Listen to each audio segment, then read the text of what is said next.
이제 다 같이 일어나셔서 오늘도 우리를 불러 예배케 하신 하나님께 감사하며 함께 사도신경으로 우리의 신앙을 고백하겠습니다. 나는 전능하신 아버지 하나님 천지의 창조주를 믿습니다. 나는 그의 유일하신 아들 우리 주 예수 그리스도를 믿습니다. 그는 성령으로 잉태되어 동정녀 마리아에게서 나시고 본디오 빌라도에게 고난을 받아 십자가에 못 박혀 죽으시고 장사된 지 4일 만에 죽은 자 가운데서 다시 살아나셨으며 하늘에 오르시어 전능하신 아버지 하나님 우편에 앉아 계시다가 거기로부터 살아있는 자와 죽은 자를 심판하러 오십니다. 나는 성령을 믿으며 거룩한 공교회와 교제와 죄를 용서받는 것과 몸의 부활과 영생을 믿습니다. 아멘.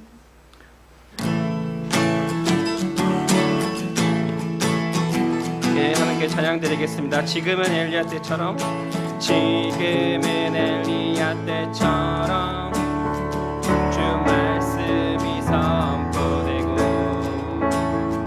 또 주의 종 모세의 때와 같이 언약이 성취되네. 비록 전쟁과 기근과 핍박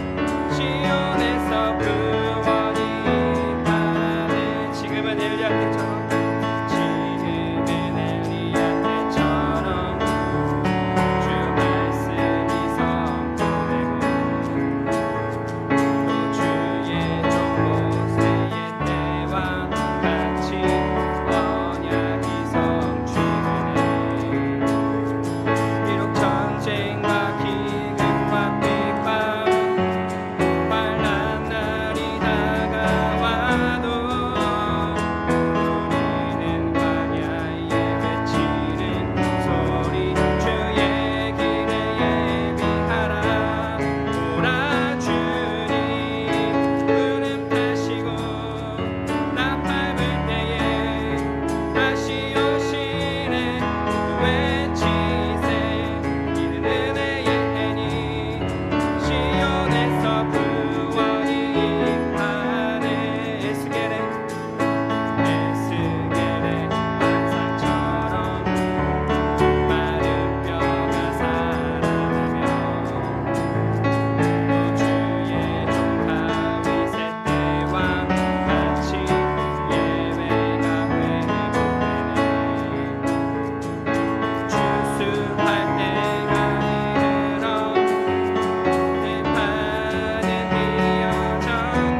전능하신 나의 주 하나님, 전능하신 나의 주 하나님은 잊지 못하실 일 전혀 없네. 우리의 모든 간구도, 우리의 모든 생각도, 우리의 모든 꿈과 모든 소망도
어찌 잠잠하리 세상에 크게 외쳐 부르리 나의 주 예수 그리스도 예수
계속해서 침묵으로 기도하시겠습니다.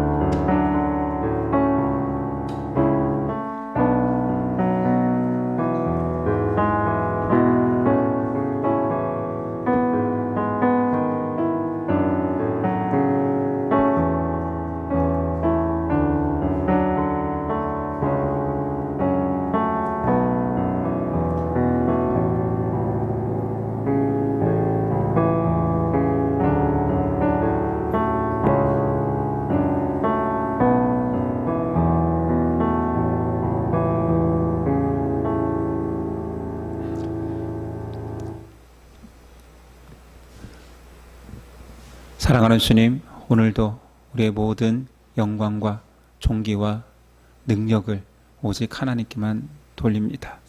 연약한 우리가 하나님께 드릴 게 없지만 마음을, 정성을, 우리의 사랑을 드리오니 받아 주옵소서.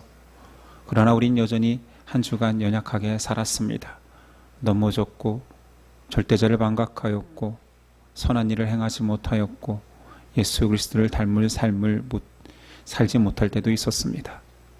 그러나 우리는 여전히 하나님이 택하신 주의 백성이오니 우리를 씻어주시고 다시 예배의 자리에서 깨끗게 하옵소서. 아픈 자들 위로하여 주시고 병든 자들 치유의 역사가 일어나 하나님을 더욱 노래하며 찬양할 수 있는 믿음 허락하옵소서. 자녀들이 자라감에 있어 예수 그리스도를 닮아 하나님과 사람 앞에서 사랑받는 자 되게 하옵소서. 예배로 초대하셨으니 감사하여서 예물 가지고 왔습니다.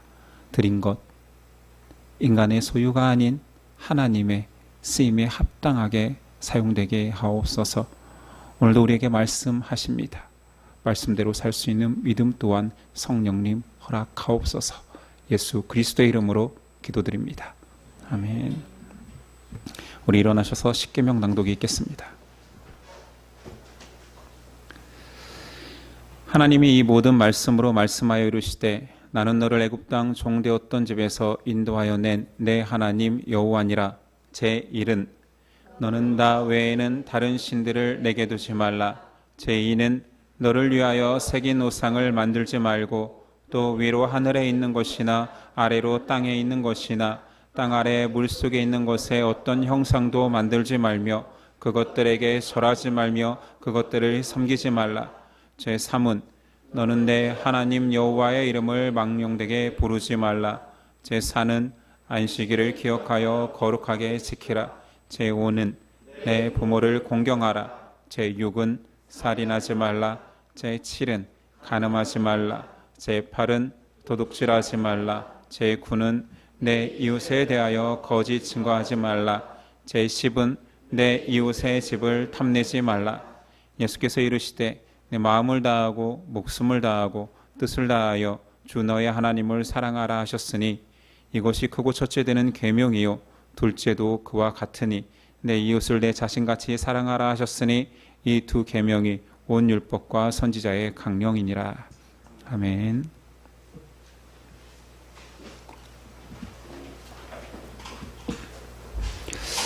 오늘 우리에게 주시는 하나님의 말씀은 누가복음 1장 26절에서 80절입니다.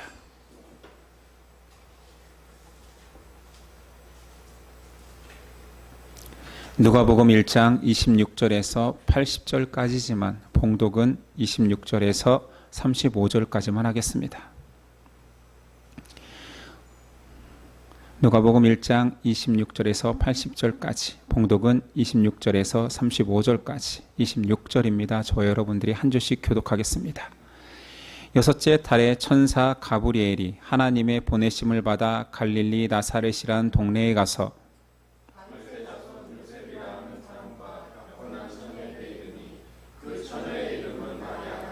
그에게 들어가 이르되 은혜를 받은 자여 평안할지어다. 주께서 너와 함께 하시도다 하니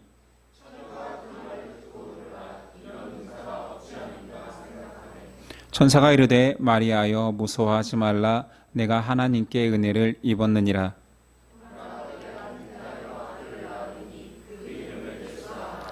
그가 큰 자가 되고 지극히 높으신 이의 아들이라 일컬어질 것이요 주 하나님께서 그 조상 다윗의 왕위를 그에게 주시리니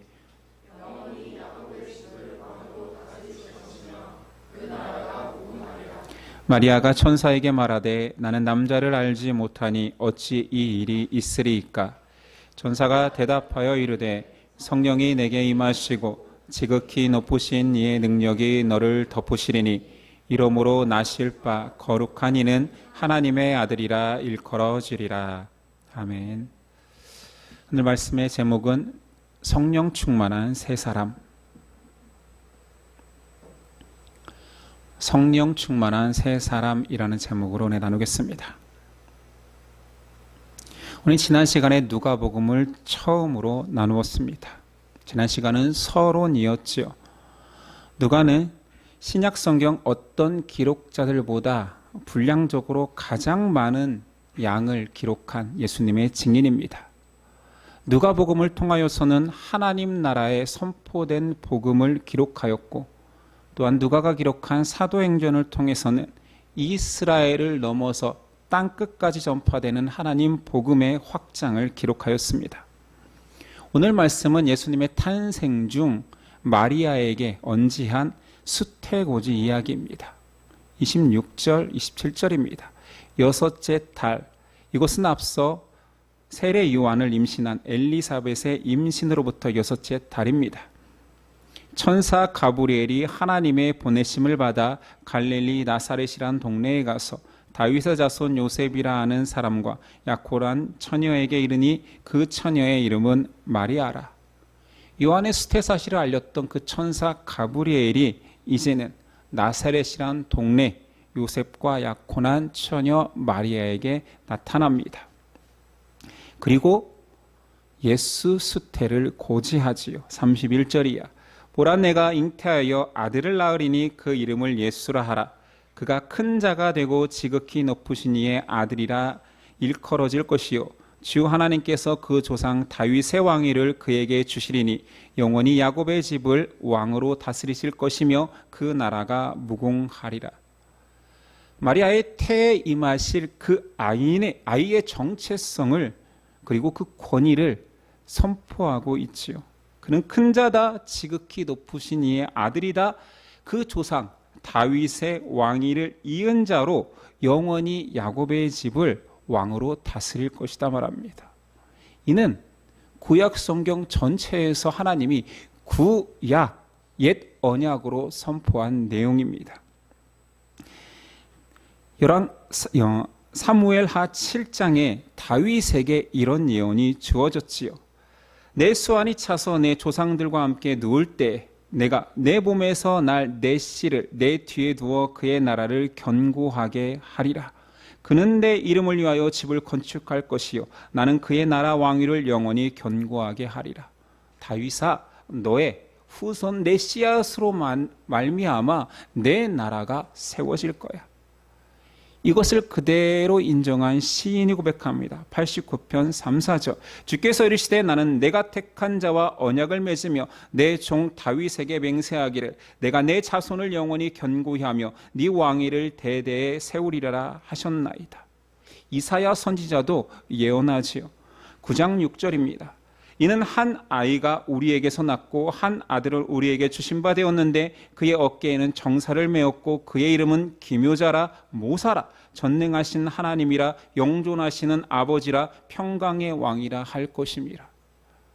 이스라엘 통해서 한 아이가 나는데 그가 하나님이 세우신 메시아일 것임을 예레미야 선지자도 말합니다. 23장 5, 6절. 여호와의 말씀이니라. 보라, 때가 이르르니 내가 다윗에게 한 의로운 가지를 일으킬 것이라. 그가 왕이 되어 지혜롭게 다스리며 세상에서 정의와 공의를 행할 것이며 그의 날에 유다는 구원을 받겠고 이스라엘은 평안히 살 것이며 그의 이름은 여호와 우리의 공의라 일컬음을 받으리라. 구약에 이런 말씀은 너무 많습니다. 제가 발췌한 것뿐이지요. 오래전부터 구약에서 언급하였던 약속한 다윗의 후손으로 이스라엘을 구원할 영원한 왕이 올 것이다. 그리고 오늘 너의 태 속에 그 아이가 임했다. 성령으로 말미암아 그 놀라운 일이 일어났고 오실 메시아 이미 선포될 것이다 말합니다. 수천 년 동안 이루어지지 않은 그 약속이 어느 날 갑자기 천사가 나타나서 한 여인에게 선포한 것입니다. 마리아는 남자를 알지 못하였음에도 잉태가 된다라는 기가 막히고 황당하고 놀라운 이야기를 듣습니다. 당시에 결혼 적령 나이는 12살입니다. 그냥 성인이 되면 바로 결혼을 하는 분위기였어요. 약혼 기간을 1년을 삼고 그래봤자 13살일 텐데 오늘 말씀에 처녀 마리아라고 표현된 그 원어는 파르테논, 많이 들어봤죠? 그리스 파르테논 신전과 동일어입니다. 이것은 처녀라고도 번역되지만 소녀라는 뜻도 있습니다. 그러니까 소녀 마리아라고 해도 별다르지 않은 거예요. 고대 사회의 수명이 평균 수명이 낮다 하여서 성인이 12살로 치지만 아니 고대 사회는 딴 나라입니까? 여러분 자녀들 12살짜리가 시집 간다고 한번 생각해 보십시오. 그냥 어린아이입니다. 제 생각은 그냥 애기 같아요. 애기 같은 그 소녀 마리아입니다. 근데 네가 임신할 거다. 그가 구약 전체에서 계속 약속했던 다윗의 씨다라고 말했을 때 그게 받아들여지겠습니까? 그 어린 소녀가 천사로부터 받은 믿기 힘든 그 충격적인 소식을 듣고 대하는 태도가 이렇습니다. 37절이야. 천사가 말하죠. 대저 하나님의 모든 말씀은 능하지 못하심이 없느니라. 마리아가 이르되 주의 여종이오니 말씀대로 내게 이루어지이다 하매 천사가 떠나가니라. 이 선언 앞에 그 두렵고 아니 혼례를 정혼을 한 몸에서 다 알다시피 부정을 저질렀다 여겨지면 돌로 쳐 죽여도 됩니다.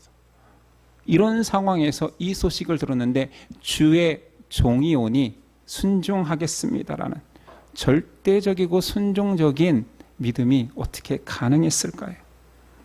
성경은 앞서 똑같이 아이를 주겠다라고 예언받은 제사장 사가랴의 모습이 나옵니다.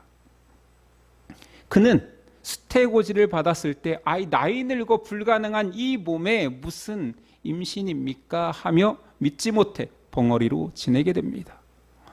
물론 이 두 사람을 대조함으로 마리아의 믿음을 부각하는 것도 있지만 더 큰 의미는 세례 요한보다 예수님의 크심을 강조하는 것입니다. 마리아가 이후에 친척 엘리사벳을 방문합니다. 천사를 통하여서 너 못 묻겠냐? 불가능한 일이 너희 친족에게도 있었다 라고 이야기해줘서 엘리사벳에게 문안 인사를 가지요. 두 사람이 처음 만났을 때 엘리사벳은 지금 6개월 된 아이를 가지고 있었는데 태중에서 마리아를 보자마자, 정확히 말하면 임신한 마리아에게 안에 있는 태아를 보자마자 6개월 된 요한이 예수님을 영접합니다. 41절에 이렇게 묘사됩니다. 엘리사벳이 마리아가 문안함을 들으매 아이가 복중에서 뛰노는지라.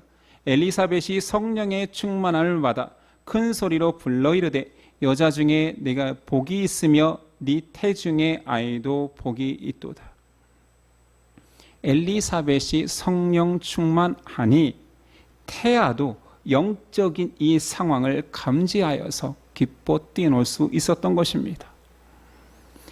이런 경험 이후에 마리아는 천사의 예언에 대한 확신을 얻어 감사와 기쁨 속에 찬미를 올립니다. 받아들이기 힘든 그 사건 앞에 마리아의 고백은 참 놀랍습니다. 제가 한번 읽어볼 때 경청해 보십시오. 46절 이하입니다. 마리아가 이르되 내 영혼이 주를 찬양하며 내 마음이 하나님 내 구주를 기뻐하였음은 그의 여종의 비천함을 돌아보셨음이라. 보라 이제후로는 만세의 나를 복이 있다 일컬으리로다. 능하신 이가 큰 일을 내게 행하셨으니 그 이름이 거룩하시며 공률하심이 두려워하는 자에게 대대로 이르리로다. 그의 팔로 힘을 보이사 마음의 생각이 교만한 자들을 흩으셨고 권세 있는 자를 그 위에서 내리치셨으며 비천한 자를 높이셨고 줄이는 자를 좋은 곳으로 배불리셨으며 부자는 빈손으로 보내셨도다. 그 종 이스라엘을 도우사 긍휼히 여기시고 기억하시되 우리 조상에게 말씀하신 것과 같이 아브라함과 그 자손에게 영원히 하시리로다 하니라. 그가 성령 충만하여서 고백한 내용입니다. 가사의 내용을 보면 마리아의 겸손함과 순종과 말씀에 대한 확신이 이것만 드러난 것이 아니라 이거는 그냥 고백할 수 있잖아요. 이 태중에 있는 아이를 통해서 이루어질 예언도 합니다. 그리고 마지막 단락에는 이스라엘에 하나님이 약속하신 그 언약을 상기시키면서 하나님이 이루셨다 신실하심을 고백합니다. 55절 우리 조상에게 말씀하신 것과 같이 아브라함과 그 자손에게 영원히 하시리로다 하니라. 소녀 마리아가 성령 충만하니 상황에 대한 이 공포심이 가득한 이 상황에 대한 그 모든 것이 덮어지고 감사 찬양을 했을 뿐만 아니라 예언을 하고 구약 성경의 약속을 해석해냅니다. 성령 충만한 마리아는 지금 구약의 어느 선지자보다도 확실한 확증을 보여주고 있는 것입니다. 어떤 선지자도 이렇게 완벽하게 말씀을 이루었다라고 수행한 사람은 없지요. 그 마리아는 엘리사벳 집에서 3개월을 함께 기쁨을 나누며 지내고 돌아옵니다. 이제 요한의 출생의 모습이 나옵니다. 출생 후 8일째 율법에 의해서 할례를 행할 때에 관례대로 친족들이 모여와서 아이의 이름을 그 아비의 이름 사가랴를 추천합니다. 이스라엘의 전통이었나 봐요. 그런데 어미 엘리사벳이 거절합니다. 이 아이의 이름은 요한이라 할 것이다. 그런데 한 번도 그 가문에서는 요한이라는 독특한 이름을 사용한 적이 없어서 의구심을 가집니다. 그래서 벙어리 된 아비에게 자네 아내가 요한이라 하는데 자네 생각은 어떤가 해서 서판을 갖다 주니 서판에 요한이라 적습니다. 우리는 앞부분에서 천사가 와서 그의 이름을 계시했었지요. 아마 사가랴는 아내와 그 이름을 공유하지 않았나 봅니다. 얼마나 놀랐을까요? 천사가 계시한 이름을 아내의 입에서 나왔을 때 사가랴는 아이가 태어나기까지 10개월간 벙어리로 침묵하면서 자신에게 내린 계시를 묵상하였고 자신의 벙어리됨을 반성하였을 것입니다. 돌아보게 되었을 것입니다. 그리고 함께 3개월 동안 메시아라 일컬어지는 자를 잉태한 마리아와 지내고 있잖아요. 하나님의 언약의 성취를 직접 목도하고 있잖아요. 이런 상황들이 아마 사가랴를, 불신하던 사가랴를 하나님을 신뢰하는 사가랴로 성령 충만하게 바꾸었을 것입니다. 67절, 그 붙인 사가랴가 성령의 충만함을 받아 예언하여 이르되 찬송하리로다. 이렇게 시작되는데 이 찬송은 예전의 사가랴와 전혀 다른 존재로서 드리는 찬송입니다. 이것이 은혜를 머리로 아는 자와 경험으로 아는 자의 극명한 차이입니다. 본질적 차이죠. 많은 사람들이 신앙합니다. 전 세계에 수많은 사람들의 기독교인이라 고백하는 자들이 있습니다. 지금 이 시간에도 지구 이곳에는 어마어마한 사람들이 교회에 나와 예배를 드리고 있습니다. 사가랴는 제사장입니다. 그의 헌신은, 경건은 아마 타의 추종을 불허했을 거며 제사장 중에서도 특별히 선별되었기에 그가 성전에 나와 선출되어 분향하는 특권을 누렸습니다. 제사장으로 살면서 1년에 한 번 그걸 참여하지 못하는 사람들이 더 많습니다. 그러니 헌신이라면 둘째가라면 서러운 그 제사장이 천사가 나온 계시를 믿지 못하고 벙어리가 되는 현실 속에서 우린 믿음이라는 것이 무엇인지를 생각해 보게 됩니다. 믿음의 확신은 성령께서 확신을 주셔야지만이. 근데 그 확신은 어떤 거냐? 믿는다, 믿습니다가 아니라 하나님이 선포하신 그 말씀이 그대로 이루어짐을 목격하는 것이 믿음이 되는 것입니다. 믿음은 단순히 연륜이 아닙니다. 시간이 지난다고 해서, 신앙한 기간이 길어진다고 해서 믿음이 커지는 게 아니지. 봉사와 헌신의 양이 믿음을 결정하지도 않습니다. 믿음은 하나님이 주신 말씀이 확신으로 다가올 때, 그 말씀이 이루어짐을 경험할 때 믿음이 커지는 것입니다. 제가 신학교 다닐 때 교수님들 중에서 신약학 교수님은 1세대 여자 아이돌의 탑을 찍었던 핑핑하는 그룹이 있습니다. 그 멤버 중에 한 명을 따른 교수님이 있었습니다. 다 알고 있어요. 그래서 그 교수님 수업에 처음 들어갔을 때 아무 상관도 없잖아요, 신앙하고. 그래도 괜히 기대가 되고 그런 분이 있었습니다. 근데 수업에 들어가서 첫 수업을 듣고 나서 좀 실망했어요. 왜 그러냐면 자신이 쓴 저서를 그냥 읽기만 하는 거예요. 기숙사에 들어와서 선배 3학년에게 생각보다 그 교수님 수업이 별로다라고 이야기했더니 그분이 이야기를 해줍니다. 자기도 들었는데 그분이 몇 년 전까지는 그렇게 존경받는 학자였대요. 신학도 정말 인사이트도 많고. 근데 그분이 성령 충만을 경험한 이후로 학자가 아니라 목사가 됐대요. 그래서 지금의 밋밋함은 은혜라고 이런 표현을 하더라고요. 믿거나 말거나. 선배가 한 말이니까. 조직신학 교수님 중에 존경받고 석자 교수까지 된 한 분이 있었습니다. 독일 칼바르트 그 문화에서 직계로 배운 사람이기 때문에 자부심도 엄청나고 유명한 분입니다. 그분이 수업 중에 어느 날 자신이 성령 충만을 경험했다라고 막 흥분하는 거예요. 그분이 한 학기 동안 성령론을 가르치고 있었거든요. 그러면서 그분이 하시는 말씀이 이제야 모든 것이 진실이 되었다라고 고백하는 거예요. 그럼 교수님이 앞에서 그 고백을 하고 성령론을 한 학기를 가르쳤는데 이제서야 그 고백을 하면 여러분들은 감동이 되겠습니까? 당황스럽겠습니까?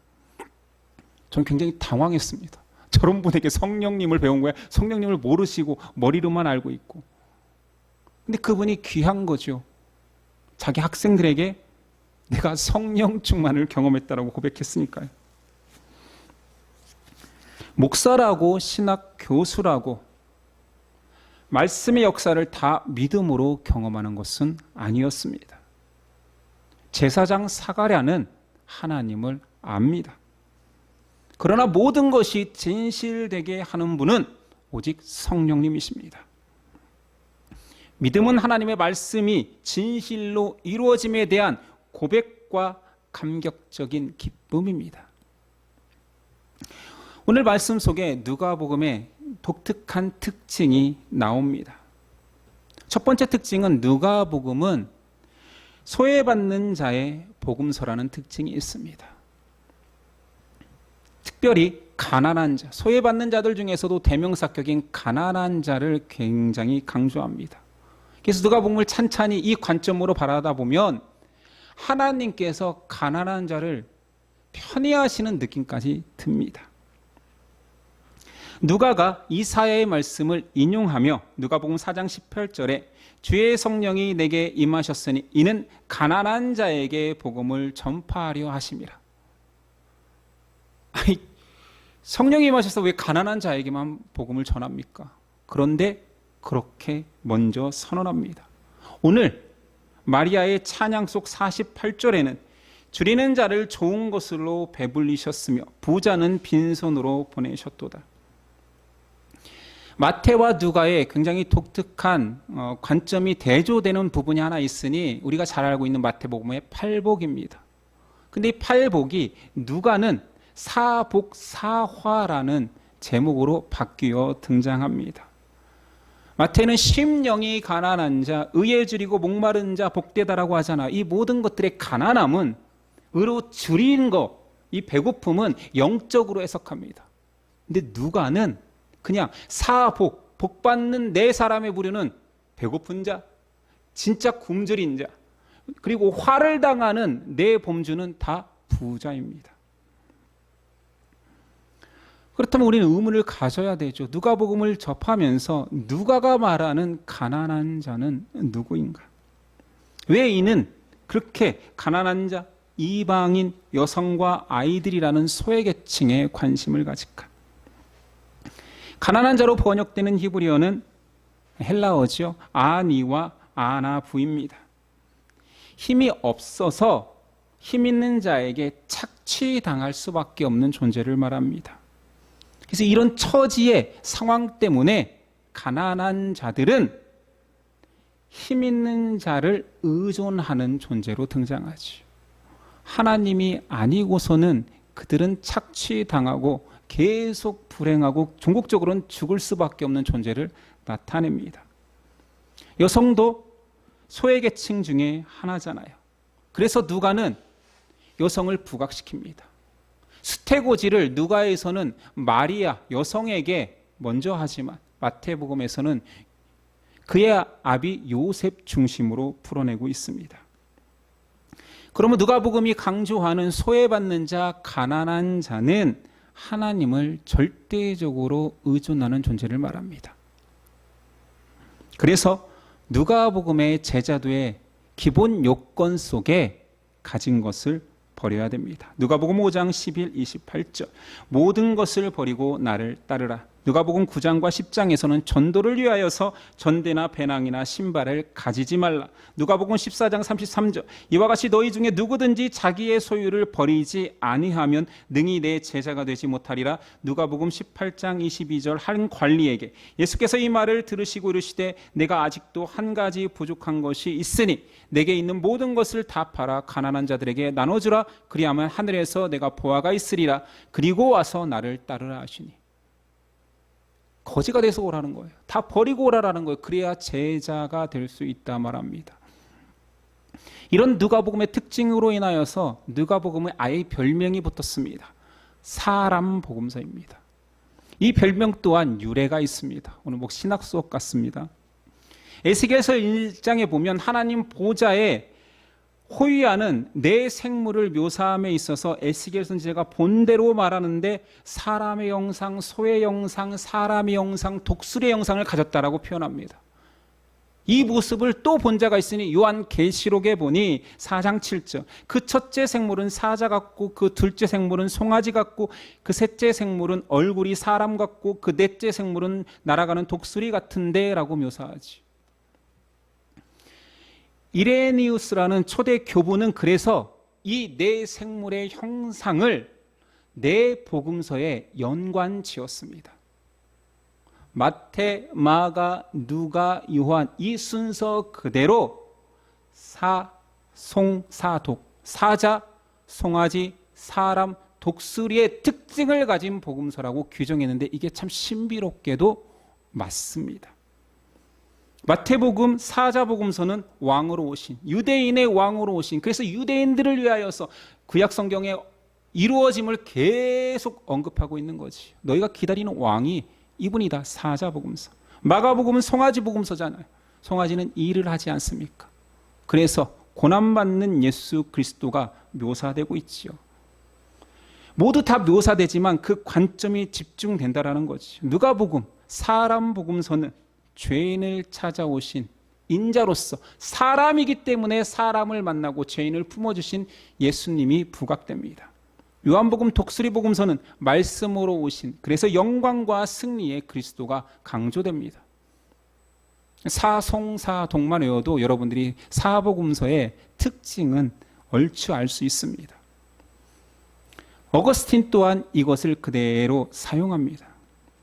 그래서 현대신학에서는 물론 이렇게 큰 범주로 단일화시키는 것이 유치하기도 하지만 개론을 할 때는 의미가 있기 때문에 다 인정하고 받아들이는 부분입니다. 자, 누가는 사람으로 오신 예수님을 강조한다 했습니다. 죄인들과 친밀히 만나야 되죠.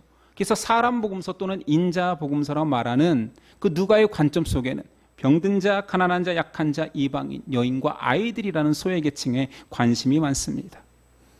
그래서 누가복음에만 있는 특별 자료를 다 추려보니 예수님의 어린 시절, 어린아이에 관심이 있으니까요. 엘리사벳과 마리아의 이런 만남과 고백들, 여성에게 집중되어 있으니까요. 성전의 안나, 나인성 과부, 예수님을 섬기던 여인들이 계속 강조되는 것입니다. 자, 누가복음이 사람 복음서라고 해서 사람에만 관심이 있는 걸로 치부해서도 안 됩니다. 사복음서는 4개잖아요. 이 4개를 하나님께서 하나님의 말씀으로 정경화시킨 거에도 하나님의 역사하심이 있다했습니다. 균형인 거지요. 말씀의 균형이 필요했기에 예수님을 다각도로 집중하기 위해서 더 의미가 있기에 인정하는 거지, 오로지 사람, 약한 자, 그렇게 사람을 만나러 오신 예수님만 부각돼서도 안 되는 것입니다. 결국 우리는 누가복음을 지금 묵상하고 있으니 누가복음의 강조점도 알아두면 의미가 있겠지요. 누가복음은 세상의 마음을 두기보다는 다 버리고 복음 전하는 자로서 예수 그리스도를 따르라 말하는 것입니다. 자, 말씀 속 두 번째 특징이 또 등장합니다. 누가는 성령을 강조합니다. 사람은 이룰 수 없는 하나님 백성됨의 길을 누가는 성령을 따르면 가능하다라고 말합니다. 오늘 마리아의 성령 충만을 보십시오. 35절. 천사가 대답하여 이르되 성령이 내게 임하시고 지극히 높으신 이의 능력이 너를 덮으시리니 이러므로 나실 바 거룩한 이는 하나님의 아들이라 일컬어지리라.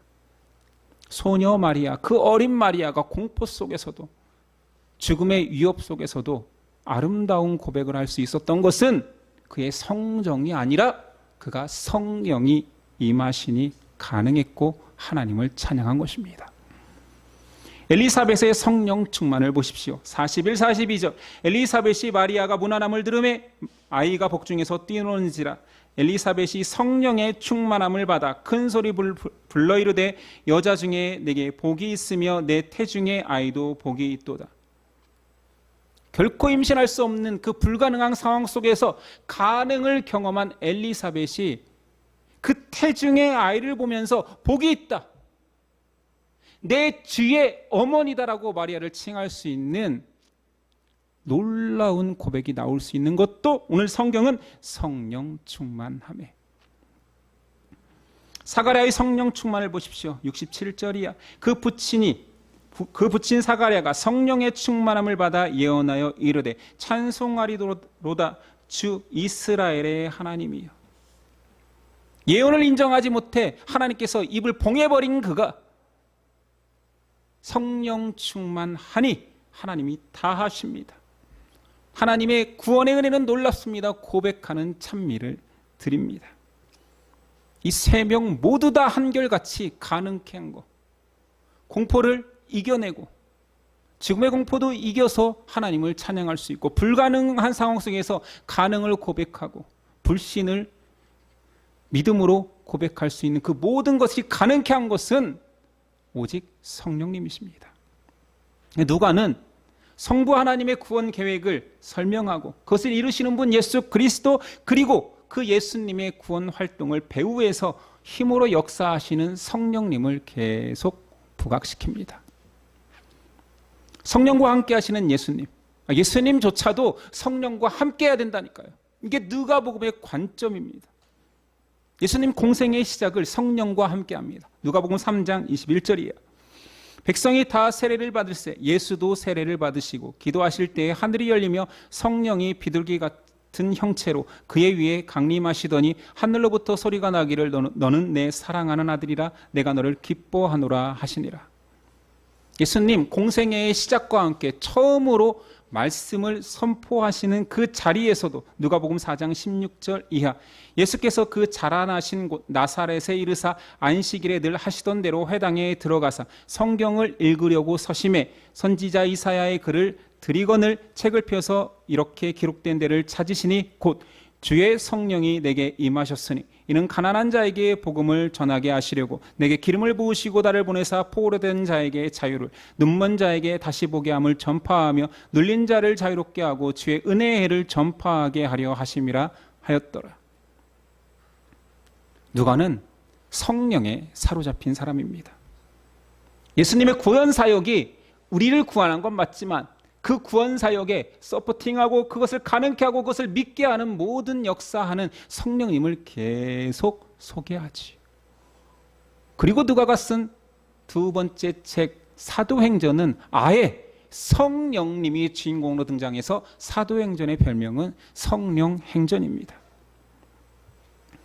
성령 중심으로 복음서가 기록됐다라는 것의 핵심은 무엇입니까? 오늘 마리아, 엘리세벳, 사가랴의 고백보다 그 위에 역사하시는 하나님이 계심을 강조하는 것입니다. 믿음을 발휘하고 믿음을 믿어드리고 하나님을 따르는 자들의 속성은 사람이 할지 모르지만 그 모든 것들을 가능케 하시는 분이 하나님이라는 거지요. 소녀 마리아가 공포가 환희로 바뀌게 되게 하신 분, 성령 하나님이십니다. 늙은 엘리사벳의 불가능을 가능케 하신 분, 성령 하나님이십니다. 제사장 사가랴의 불신을 확신으로 바꾸신 분, 성령 하나님이십니다.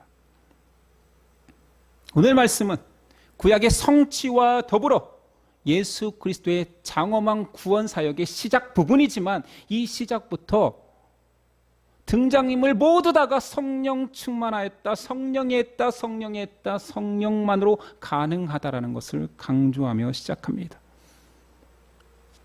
사람은, 아니 신앙인은 하나님의 구원의 때를 모르기에 좌절하고 때로는 배신하고 하나님을 떠나갑니다. 그러나 하나님은 성취하십니다. 사람은, 이스라엘은, 신앙인은 약속을 잊어버리고 하나님께 등을 돌리지만 하나님은 약속을 기억하시고 신실하게 지키십니다. 소녀 마리아의 고백도, 불가능한 엘리사벳의 고백도, 제사장 사가랴의 고백도 그들이 한 것이 아니라 성령이 하셨습니다. 우리가 신앙하면서 놓치는 부분이지요. 내가 뭔가를 해드리는 것처럼, 내가 주일 예배를 드렸으니 내가 하나님께 이쁜 짓을 한 것처럼 우리는 계속 착각하는데 우리가 아니라 성령님이 우리를 인도하신 것입니다. 그래서 이거를 여러 번 설명해도, 제가 양육 때도 여러 번 설명해도 잘 인정을 못해서 그냥 좀 과격하게 이렇게 말한 적이 있습니다. 네 안에서 귀하고 선한 모든 것은 성령이 하신 것. 네 안에 있는 모든 죄와 잘못된 거, 추한 거, 더러운 것은 다 네 거. 근데 이게 그렇게 안 하고 반대로 하더라고요. 신앙생활하면서 이쁜 짓 헌신들은 내 거인 거 있냐? 내 좌절과 내 쓰라림은 하나님 것이냐? 하나님 고난 주셔서 그런 것이냐? 물론 그것도 영적으로 표현한다라면, 해석한다라면 맞는 부분도 있지요. 그러나 건강한 신앙을 위해서라면 그걸 바꿔야 되지. 아름다운 고백, 찬양의 모습, 하나님을 사랑하는 설레는 마음, 그 모든 것들은 내 마음이 아니라 성령의 마음. 우린 성령을 옷 입다, 덧입다라는 표현을 많이 쓰잖아요. 그런 상태인 거예요. 성령 충만은 어떤 현상, 기도 중에 뭐가 터진다, 환상이 보인다, 이런 게 아닙니다. 내 안에 하나님을 좋아하는 마음들이 막 용솟음치는 거예요. 고백하고 싶은 거예요. 예수님을 자랑하고 싶습니다. 이런 것들이 지금 성령님이 나를 감싸고 있는 순간인 거지. 죄가 떠오르고 욕심이 생길 때에는 그 옷을 내 스스로 훌렁훌렁 벗어버리고 내 욕망대로 살고 있는 것이지. 오늘 세 명이 등장합니다. 복음서의 세 명을 이런 믿음을 본받자는 관점이 틀렸습니다. 물론 그 어린 소녀의 믿음 본받자 해도 틀린 말은 아니겠지. 엘리사벳의 불가능하지만 늙어서도 그렇게 놀라운 은혜를 경험하자, 기도해서 응답받자 하고 해도 틀린 말은 아니겠지요. 그러나 더 중요한 것은 그 모든 아름다움 고백을 가능케 하신 분이 성령임을 성경은 정확히 짚어내고 있습니다.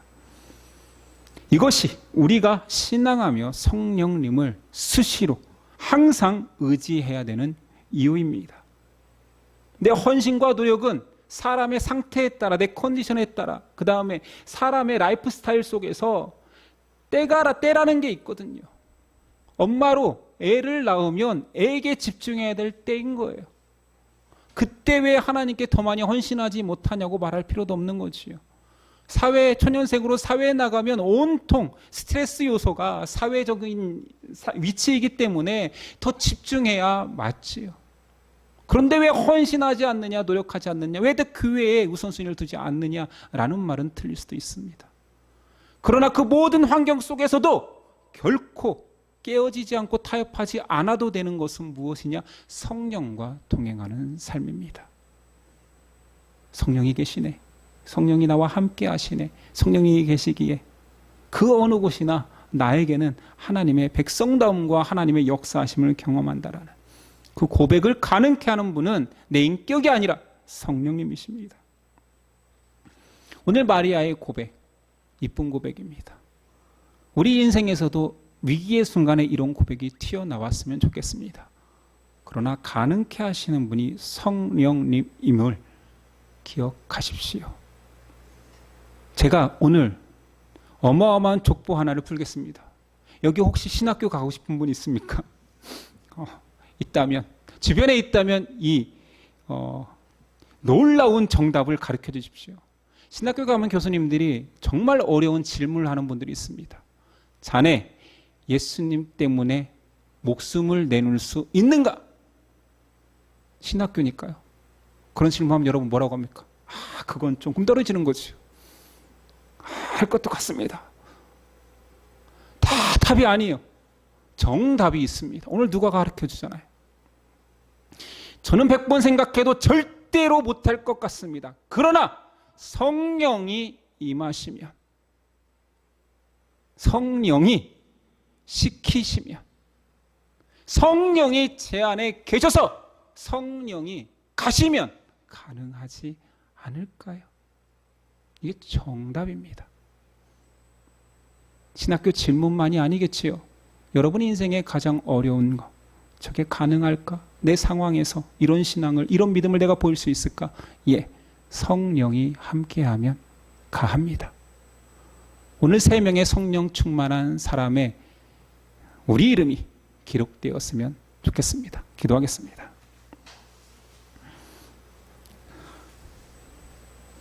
하나님 감사합니다. 우리에게 복음의 기쁜 소식을 알려주시고 그 복음을 성취하신 예수 그리스도를 알게 하심에 감사합니다.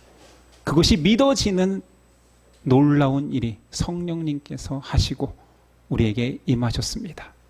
우리에게 그 확신을 허락하십니다. 감사합니다. 우리의 입에서도 상황보다 우리에게 이루어진 놀라운 진실을 고백하며 찬양하는 자 되게 도와주옵소서. 예수님의 이름으로 기도드렸습니다. 아멘.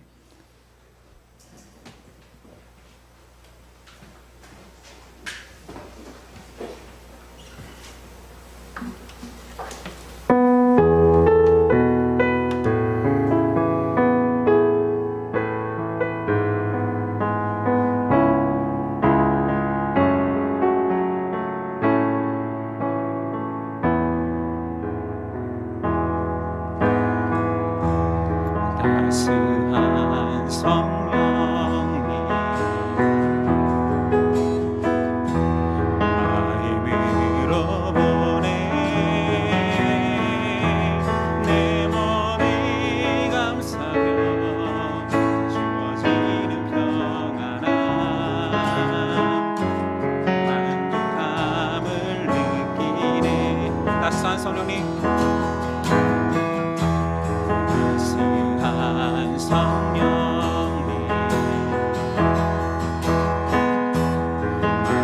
마음으로 보내 내 몸이 감사며 주어지는 평안함 만족함을 느끼네. 그 신 곳에서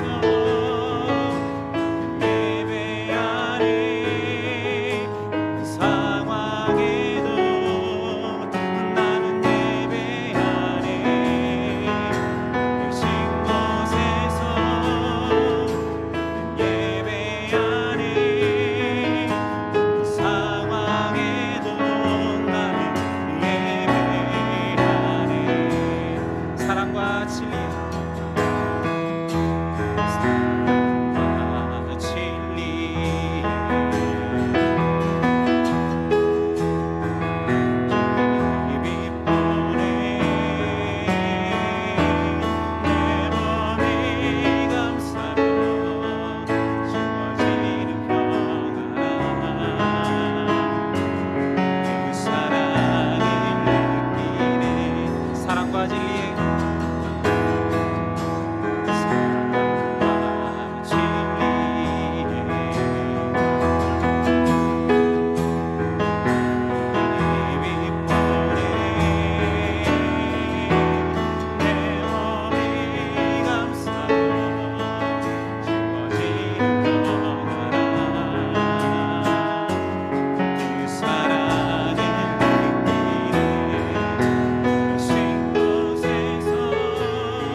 상황에도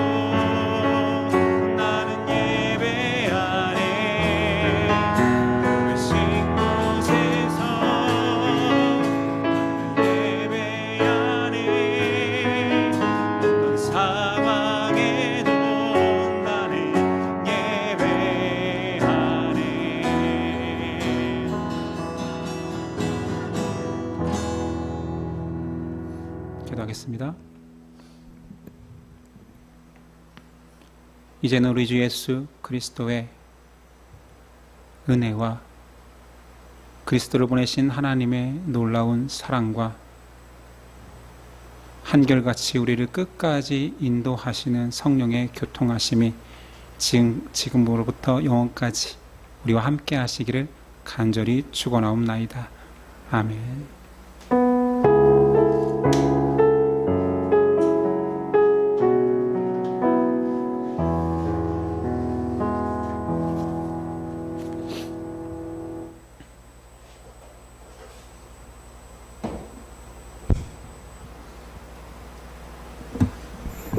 우리 옆 사람과 인사했으면 좋겠습니다. 성령 충만합시다. 네, 오늘 오는 소그룹으로 모입니다. 이번 주는 추석 명절이 있지요. 가족들과 행복한 시간 되시고 오고 가는 길 건강 조심했으면 좋겠습니다. 다음 주가 추석 명절하고 겹쳐서 전체 모임은 둘째 주로 미루겠습니다. 다음 주는 예배에 참석하신 분들이 편안하게 교제하고 돌아가셨으면 좋겠습니다. 예배를 마치겠습니다. 한 주간 승리하십시오.